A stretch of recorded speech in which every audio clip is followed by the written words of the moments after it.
마음이 전부입니다. 무엇을 생각하느냐에 따라 당신이 됩니다.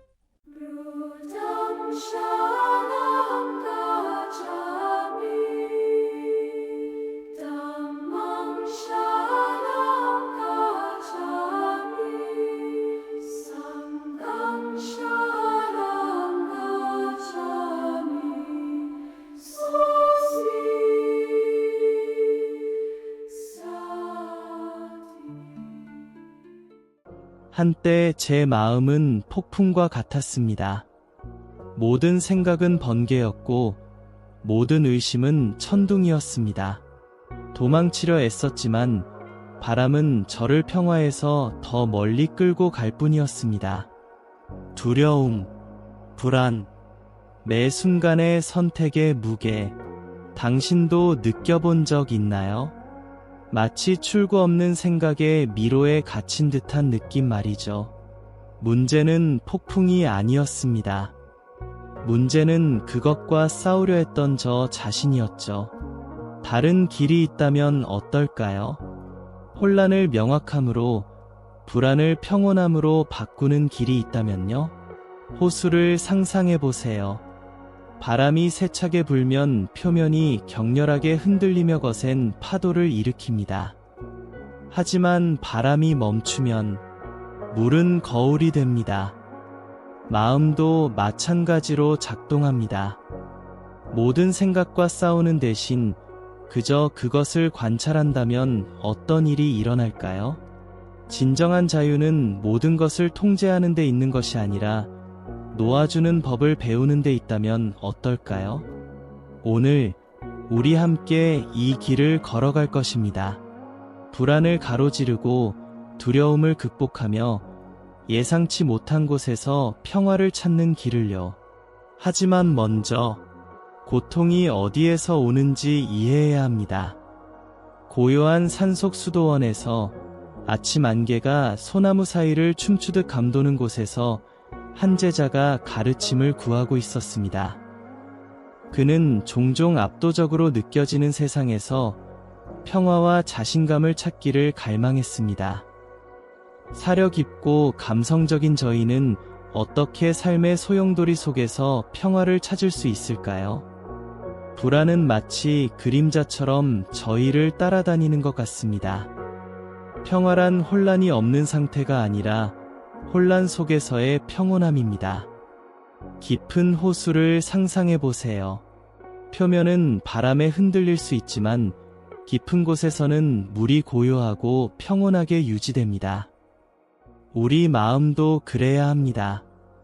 부처님께서는 저희에게 고귀한 팔정도를 따르라고 가르치셨는데 그곳에서 평온함을 찾는 것은 끊임없는 훈련입니다. 하지만 어떻게 이 내면의 평온함을 얻을 수 있을까요? 마음은 마치 나무에서 나무로 뛰어다니는 원숭이처럼 항상 불안하고 걱정합니다. 마음은 원숭이처럼 훈련이 필요합니다. 첫 번째 단계는 고통의 본질을 인식하는 것입니다. 산스크리트어로 이것을 두카, 덕허라고 부릅니다. 이는 단지 육체적인 고통뿐만 아니라 불만족, 무상함, 그리고 그 무엇도 저희가 원하는 대로 남아있지 않다는 이해를 의미합니다. 두카는 저희 존재에 스며들어 있으며 부처님께서는 그의 사성제를 통해 고통의 진단, 원인, 치유, 그리고 고통의 소멸에 이르는 길을 제시하십니다. 그렇다면 고통은 피할 수 없는 것일까요? 아니요, 고통은 인간의 조건의 일부이지만 저희가 그것에 반응하는 방식은 선택입니다. 고통의 근원은 저희의 집착, 모든 것과 모든 사람을 통제할 수 있다는 착각에 있습니다. 그것은 타나, 태나, 즉 멈출 수 없는 갈증으로 저희를 윤회의 순환, 즉 탄생, 죽음, 그리고 환생의 끊임없는 쳇바퀴에 가둡니다. 집착, 좋은 것들에 대한 집착조차도요? 네, 좋은 것들에 대한 집착조차도 고통을 낳을 수 있습니다. 꽃을 상상해 보세요. 저희는 그 아름다움을 감탄하지만 그것이 시들 것이라는 것을 압니다. 만약 저희가 그 완벽한 형태에 집착한다면 그것이 불가피하게 아름다움을 잃을 때 고통을 겪을 것입니다. 그것은 영원함의 착각, 마이어로 저희를 현실의 진정한 본질로부터 멀어지게 합니다. 이것을 설명하는 이야기를 해주실 수 있나요? 보석으로 장식된 왕관에 매우 집착하는 왕이 있었습니다. 그는 왕관을 자신의 목숨보다 더 사랑했습니다. 어느 날 사냥을 하던 중 그는 왕관을 잃어버렸습니다. 절망한 그는 왕관을 찾는 사람에게 왕국의 절반을 주겠다고 제안했습니다. 격렬한 수색에도 불구하고 왕관은 발견되지 않았습니다. 왕은 슬픔으로 병들었고 현자가 그를 방문했습니다. 현자는 말했습니다. 폐하, 왕관이 아직 여기 있다고 상상해 보십시오. 지금 느끼는 기쁨은 예전에 느꼈던 기쁨과 같습니다. 왕관은 단지 물건일 뿐입니다. 진정한 분은 당신의 마음 속에 있습니다. 왕은 가르침을 이해하고 치유되었습니다. 이야기는 노아줌의 중요성, 즉 불교 가르침의 기둥 중 하나를 가르쳐줍니다. 어떻게 이러한 집착으로부터 자유로워질 수 있을까요? 저희는 모든 것의 무상함을 인식하는 것부터 시작합니다. 모든 것은 끊임없이 변화하고 있으며 결코 같지 않은 강과 같습니다. 매 순간 새로운 물이 흘러들어와 낡은 것을 가져갑니다. 이것은 아니차, 애닉서, 즉 모든 것이 끊임없이 변화하고 있으며 고정되거나 영원한 것은 없다는 이해입니다. 무상함, 그것은 무섭게 느껴집니다. 네, 처음에는 무섭게 느껴질 수 있습니다. 하지만 그것은 또한 해방적입니다. 만약 아무것도 남아있지 않다면 고통 또한 영원하지 않습니다. 고통은 기쁨과 마찬가지로 지나갈 것입니다. 저희는 생각과 감정을 구름이 하늘을 지나가는 것처럼 집착하지 않고 관찰하는 법을 배워야 합니다. 그것은 이빠사나, 비패서너, 수행, 즉 통찰력을 갖는 명상으로 저희가 현실을 있는 그대로 관찰할 수 있게 해줍니다.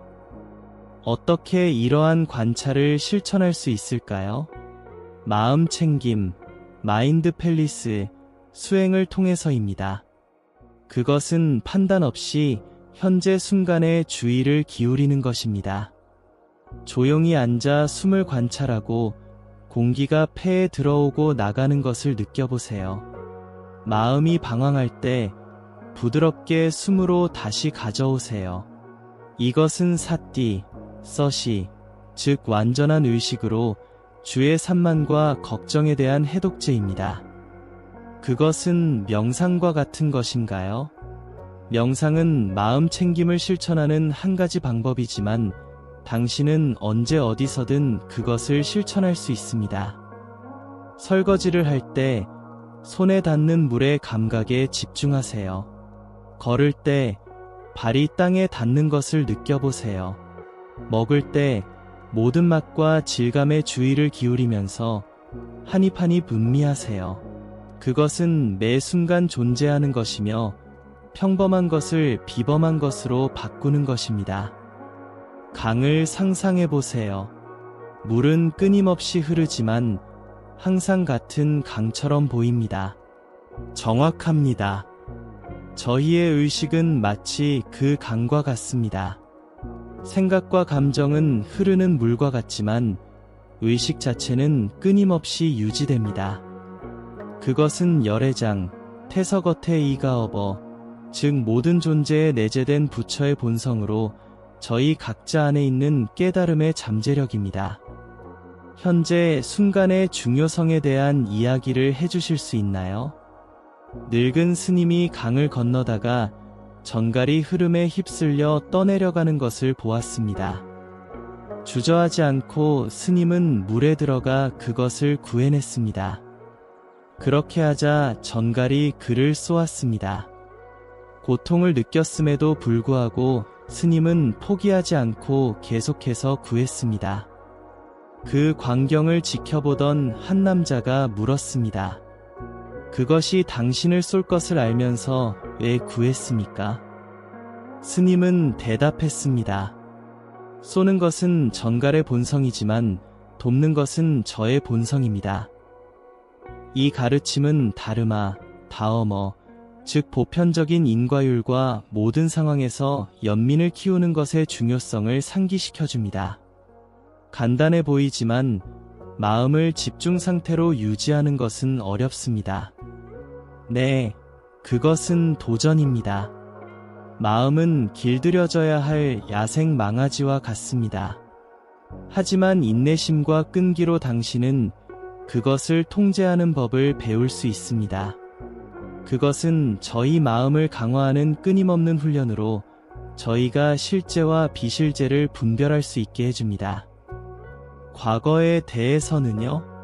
저희가 저지른 실수, 놓친 기회, 어떻게 후회를 다룰 수 있을까요? 과거는 이미 지나갔습니다. 저희는 그것을 바꿀 수 없습니다. 후회는 등에 무거운 돌을 지고 다니는 것과 같습니다. 그것은 저희가 앞으로 나아가는 것을 막을 뿐입니다. 과거에 대해 슬퍼하는 대신 저희는 실수로부터 배우고 앞으로 나아가야 합니다. 카르마, 카어머, 즉 인과율은 저희 과거의 행동이 현재에 영향을 미치지만 미래는 저희의 현재 행동에 의해 형성된다는 것을 가르쳐줍니다. 미래는요? 불확실성, 두려움. 미래는 아직 오지 않았습니다. 미래에 대해 걱정하는 것은 손으로 물을 잡으려고 하는 것과 같습니다. 더 꽉 쥐면 쥘수록 더 많이 빠져나갑니다. 저희는 현재에 더 나은 미래를 만들기 위해 지금 할 수 있는 것에 집중해야 합니다. 현재는 저희가 통제할 수 있는 유일한 순간이며 그것은 변화의 잠재력을 가지고 있습니다. 그렇다면 비결은 현재를 사는 것인가요? 네, 현재는 저희가 진정으로 가지고 있는 유일한 순간입니다. 바로 여기, 지금 이 순간에 저희는 평화, 기쁨, 자유를 찾을 수 있습니다. 과거는 추억이고 미래는 가능성이지만 현재는 현실입니다. 그것은 틱나탄, 시치에네체트한 스님의 가르침에 존재하는 지금 여기, 히어 앤드 나우의 개념으로 우리에게 매 순간을 완전한 의식으로 받아들이도록 초대합니다. 하지만 현재가 고통스럽다면요? 힘든 시기를 겪고 있다면요? 고통의 순간에도 저희는 평화를 찾을 수 있습니다. 고통은 삶의 일부이지만 저희를 삼킬 필요는 없습니다. 저희는 그것을 받아들이고 관찰하고 이해하는 법을 배울 수 있습니다. 의사가 상처를 검사하듯이 판단 없이 연민과 호기심으로 고통을 검사해야 합니다. 그것은 메타, 매터, 수행, 즉 자애심으로 저희가 고통의 순간에도 자신과 타인에 대한 연민을 키울 수 있게 해줍니다.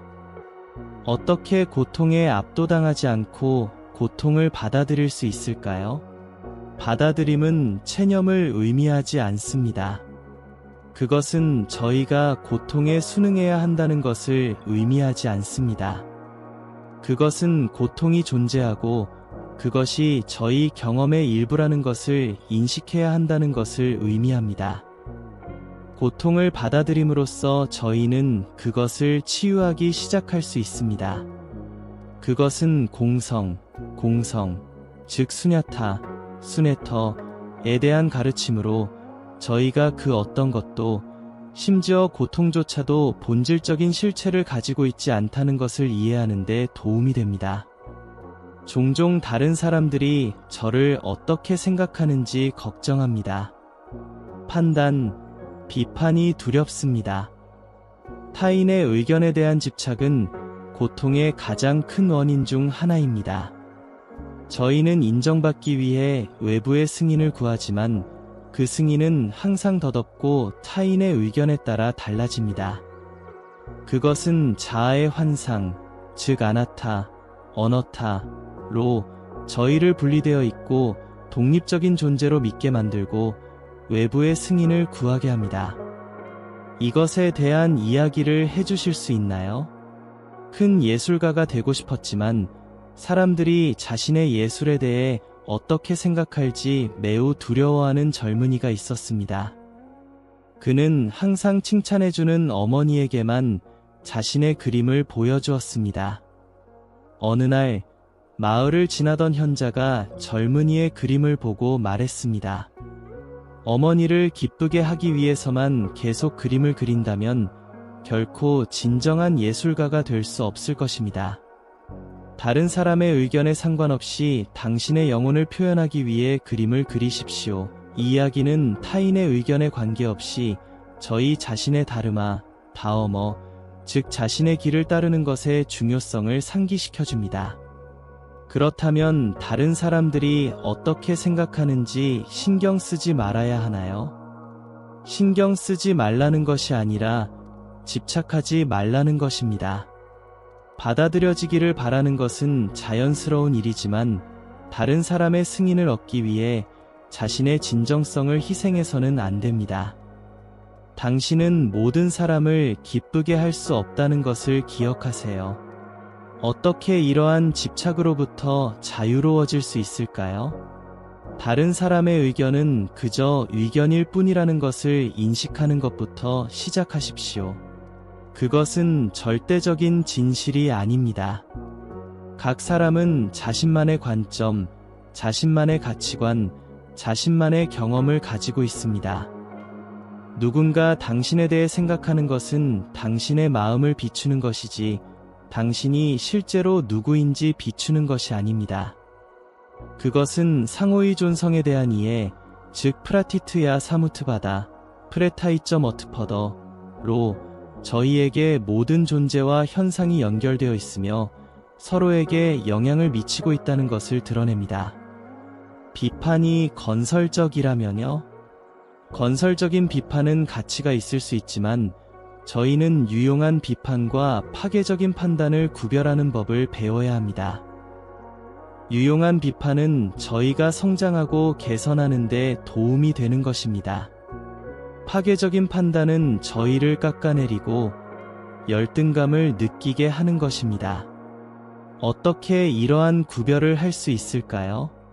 비판 뒤에 숨겨진 의도를 관찰하십시오.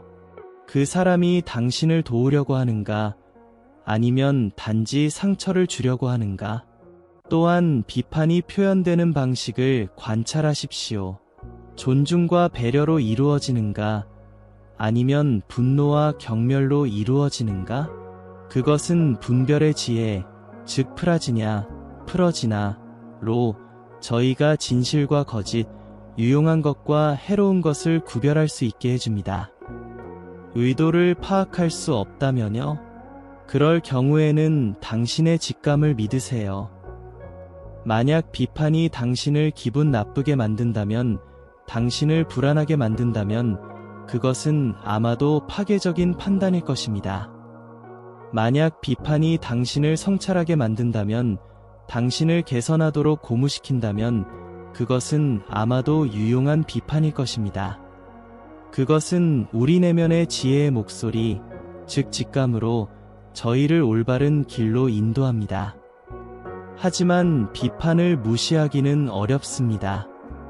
특히 사랑하는 사람들에게서 오는 비판은 더욱 그렇습니다. 네, 그것은 도전입니다. 하지만 당신은 다른 사람의 감정에 책임이 없다는 것을 기억하십시오. 누군가 당신을 비판하기로 선택했다면 그것은 그녀의 선택입니다. 당신은 그녀가 하는 말을 들을 수 있지만 그녀의 말을 내면화할 필요는 없습니다.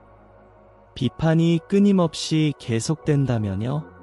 끊임없이 공격받고 있다는 느낌이 든다면요? 그럴 경우에는 경계를 설정하는 것이 중요합니다.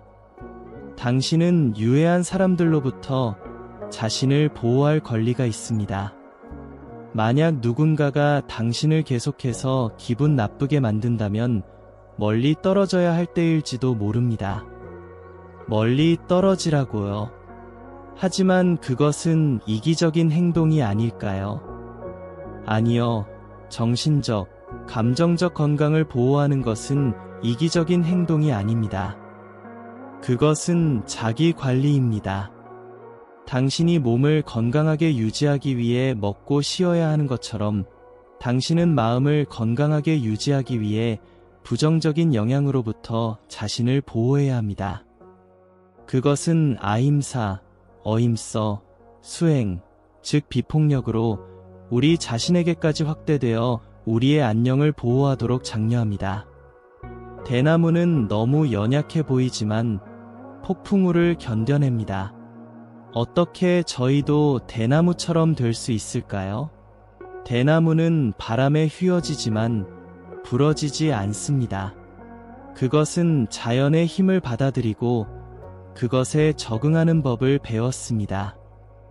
저희도 삶의 어려움을 받아들이고 그것에 적응하는 법을 배워야 합니다. 그것은 회복력, 즉 힘든 시간에서 회복하는 능력으로 저희가 계속 나아갈 수 있게 해줍니다. 내면의 힘에 대한 이야기가 있을까요?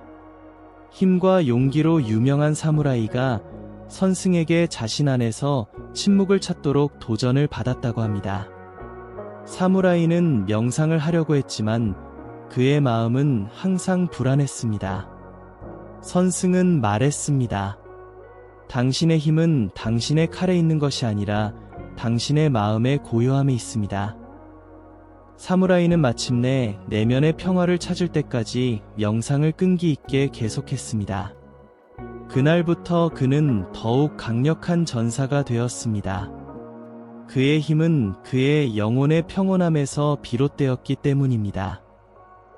이 이야기는 진정한 힘이 혼란 속에서도 내면의 평화를 찾는 능력에 있다는 것을 가르쳐 줍니다. 종종 불안감을 느끼고 제 능력에 의심이 듭니다. 어떻게 자신감을 키울 수 있을까요? 자신감은 우리 밖에서 발견되는 것이 아니라 우리 안에서 키워지는 것입니다. 그것은 식물과 같습니다.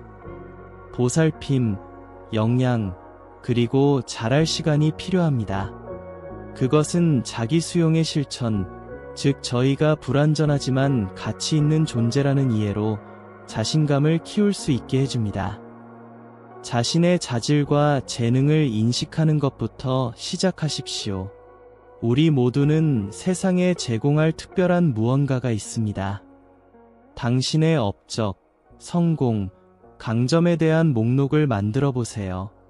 하지만 만약 저희가 아무것도 생각할 수 없다면요?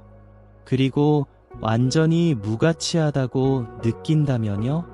그럴 경우에는 사소한 일부터 시작하십시오. 모든 작은 승리, 모든 작은 발전을 축하하십시오. 새로운 것을 배우고 당신에게 도전이 되는 것을 하고 도움이 필요한 사람을 도우십시오. 모든 작은 친절한 행동, 자기 인식으로 향하는 모든 작은 걸음은 저희의 내면의 자신감을 강화합니다. 실패하면요? 실패는 성공의 반대가 아니라 성공으로 가는 길의 일부입니다. 우리 모두는 언젠가 실패합니다. 중요한 것은 실수로부터 배우고 계속 나아가는 것입니다. 그것은 결과에 대한 집착을 놓아주는 가르침으로 저희가 성공이나 실패에 얽매이지 않고 경험으로부터 배울 수 있게 해줍니다. 어떻게 실수로부터 배울 수 있을까요? 무엇이 잘못되었는지 분석해 보십시오. 다르게 할 수 있었던 것은 무엇입니까? 자신을 비난하지 말고 자신의 행동에 책임을 지십시오.